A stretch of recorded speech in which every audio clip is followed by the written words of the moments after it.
Oh, rieccoci. La notizia più importante delle ultime ore è quella legata al doppio fronte Ealing ed Enzo Barrenechea, perché entrambi hanno completato le visite mediche con l'Aston Villa, quindi tutto ok. Ora la firma sui contratti. Io credo che una volta terminate anche le visite di Douglas Luiz, che l'effettua oggi a Las Vegas per conto della Juventus, a Las Vegas perché è lì il ritiro in Coppa America del Brasile, credo che entro il weekend possano arrivare tutte le ufficialità, o quantomeno 3 ufficialità. Parlo appunto di Douglas per quanto riguarda la Juventus e i 2 che vanno all'Aston Villa. Per quanto riguarda invece Alisha Lehmann, credo che possa farle nelle prossime puntate le visite a Torino, con annesso annuncio poi successivamente delle Juventus Women. Quindi tutto confermato, tutto secondo tabella, la Juventus sta portando avanti i suoi programmi, stesso discorso per l'Aston Villa. Ovvio che, come vi dicevo ieri, questi sono i momenti sempre più delicati, più complicati, perché tu puoi trovare tutti gli accordi che vuoi, ma poi se i calciatori non superano le visite mediche, allora può anche naufragare un affare come è successo in passato, ma ora siamo in grado di confermare come Ealing e Barrenechea, per conto dell'Aston Villa, le abbiano superate. In tanti mi avete chiesto, ma avrei un'immagine di Douglas oggi? Penso che sia complicato, perché non mi risulta che ci siano cronisti italiani andati appositamente a Las Vegas per queste visite mediche.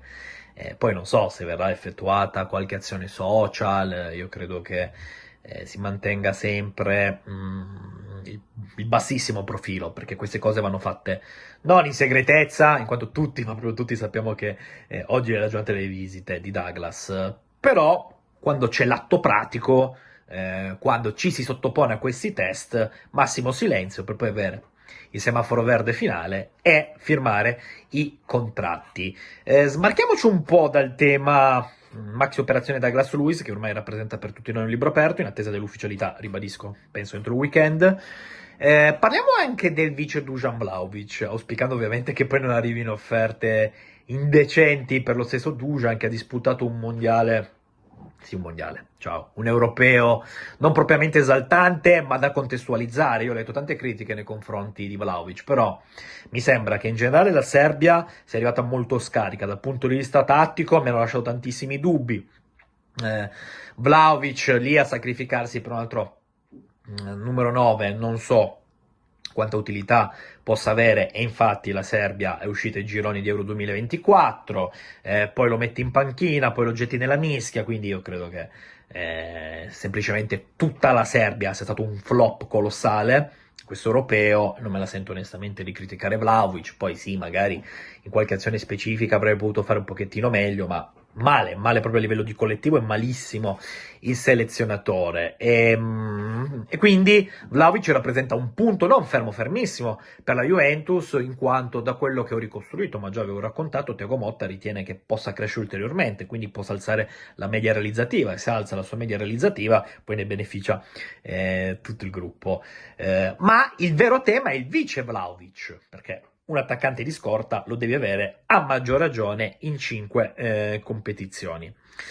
E non sarà Moise Kean, che è sempre più vicino alla Fiorentina. Le società stanno lavorando, come abbiamo raccontato questa mattina, per definire gli ultimi dettagli. La prima proposta della Fiorentina è stata di 10 milioni, respinta la richiesta della Juventus sopra i 15. La sensazione è che tra 12-13 milioni, qualche bonus e magari una piccola percentuale sulla futura rivendita, l'affare possa definirsi in tempi estremamente rapidi, con Kean a diventare, quantomeno sulla carta, l'attaccante titolare della formazione viola. Quindi la gente sta lavorando senza sosta. Ieri Alessandro Lucci era a Firenze per incontrare il DS neo della Fiorentina, Goretti, e in generale le società che hanno ottimi rapporti stanno parlando proprio per fare in modo che questa trattativa possa andare in porto senza grossi scossoni.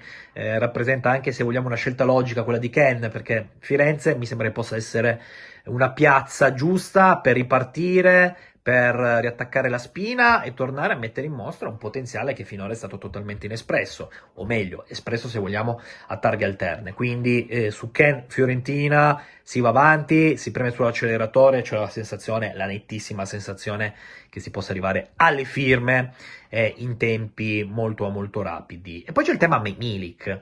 Ora, abbiamo tirato un sospiro di sollievo perché si pensava inizialmente che nell'amichevole pre-Euro 2024 Arek si fosse fatto molto male. Si è fatto male, ma non molto male, fortunatamente, sottolineo fortunatamente. Però cosa raccontavamo in quei giorni, proprio affrontando questo tema? Che Milik per la Juventus, a fronte di un'offerta accettabile, sarebbe stato sacrificato senza grossi pensieri, e io credo che sia ancora quello l'orientamento della Juventus, perché ora non so se sia una questione di caratteristiche, non so cosa abbia ben chiaro in testa Thiago Motta, ma credo che probabilmente la Juventus avrebbe piacere ad affidare il ruolo di Vice Vlahovic a un calciatore che abbia caratteristiche differenti rispetto a quelle di Ken, ormai sempre più vicino alla Fiorentina, e Milik, che resta, se vogliamo, sul mercato. Ora, non avverto nemmeno la Juventus pronta a fare, tra virgolette, la guerra calcistica a Milik qualora dovesse rimanere nella maniera più assoluta. Milik è un professionista serio, ha esperienza, e comunque ti può tornare utile, soprattutto in un certo tipo di calcio.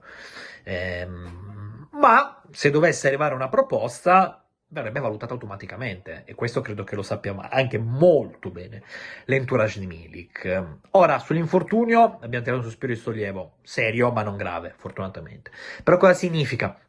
Che Milik è ipotizzabile pensare che possa essere abile e arruolabile da agosto, quindi dovrà fare una preparazione mirata, differente, per recuperare dall'infortunio. La convinzione, secondo Radio Mercato, è che comunque la Juventus con intermediari e agenti possa ancora sondare l'umore dello stesso mercato, proprio per provare poi successivamente a prendere un altro profilo. Domanda: Alvaro Morata. Io, ragazzi, oggi è il 27 di giugno, poi magari racconterò un altro quadro. Ad oggi non ho segnali di una Juventus che ha parlato con l'Atletico Madrid o che ha parlato concretamente con l'entourage di Alvaro. Devo dire che, per quanto io stimi e voglia un gran bene ad Alvaro, proprio umanamente parlando, un giocatore che è una persona speciale, oltre ad essere un grande giocatore, spesso vituperato ma senza motivo, ma non da noi. L'atto terzo forse mi sembrerebbe, come dicono quelli giovani, too much. Però al tempo stesso sarei anche molto curioso di capire quale potrebbe essere l'idea della Juventus in termini di caratteristiche per sostituire, se dovesse andare via anche Milik, un ruolo fondamentale, perché quello poi di Vice Vlahovic, giocando ogni 3 giorni, e non è un aspetto secondario. Quindi sono curioso di sapere il vostro punto di vista, se terreste Milik in questa veste o se invece lavorereste per trovare una collocazione come è stato fatto con Ken. Quando arriva Thiago Motta a Torino? Perché in tanti me lo state chiedendo, abbiamo l'ufficialità ormai da giorni, però abbiamo anche il forte desiderio di vedere i suoi primi momenti alla Continas. Sono quelli che spero possiate gustarvi sul bianconero.com, perché siamo carichissimi, vi racconteremo proprio tutto, ma proprio tutto del precampionato juventino. Fidatevi di me, stiamo preparando qualcosa di eccezionale veramente, come diceva Diego Batantuono. E qui, tra l'altro, sul bianconero, a partire da luglio avremo grosse sorprese su YouTube. Spingeremo tanto questo progetto e abbiamo degli annunci da farvi in termini di host e talent. Comunque, se il raduno dovesse essere il 10, attorno al 10, un paio di giorni prima è lecito pensare che Thiago arrivi, anche perché Thiago è un perfezionista.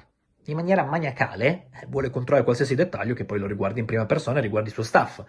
Era così al Bologna, era così allo Spezia, era così nella parabola di 8 partite alla guida del Genoa, era così da calciatore, era così anche, mi ha raccontato, ho parlato l'altro giorno con una persona che ha lavorato al Paris Saint-Germain, e sapete che Thiago Motta ha fatto i primi passi da allenatore proprio nelle giovanili del Paris. Mi è stato detto subito grandissima testa, poi predestinato o meno, noi certe volte anche abusiamo, no, di queste espressioni, ma in termini di serietà e di approccio, nelle giovanili del Paris Thiago Motta ha fatto capire subito di voler intraprendere questo mestiere, e quindi con il bagaglio di esperienza che ha maturato ora, con gli ottimi risultati che ha ottenuto, tra la salvezza miracolosa allo Spezia con il mercato chiuso, bloccato, chiamatelo come volete, e la Champions regalata al Bologna dopo 60 anni, è normale che Thiago arrivi alla Juventus con la voglia di spaccare il mondo e di affermarsi ancora ad altissimo livello. Quindi siamo carichi e voglio appunto un vostro commento generale sui contenuti di questo video. Se vi è piaciuto lo stesso lasciate un bel like, siamo ormai a 82.000, stiamo crescendo, vi ringrazio enormemente, road to 90, l'ambizione a regnare sovrana quotidianamente in tutto ciò che facciamo, sempre.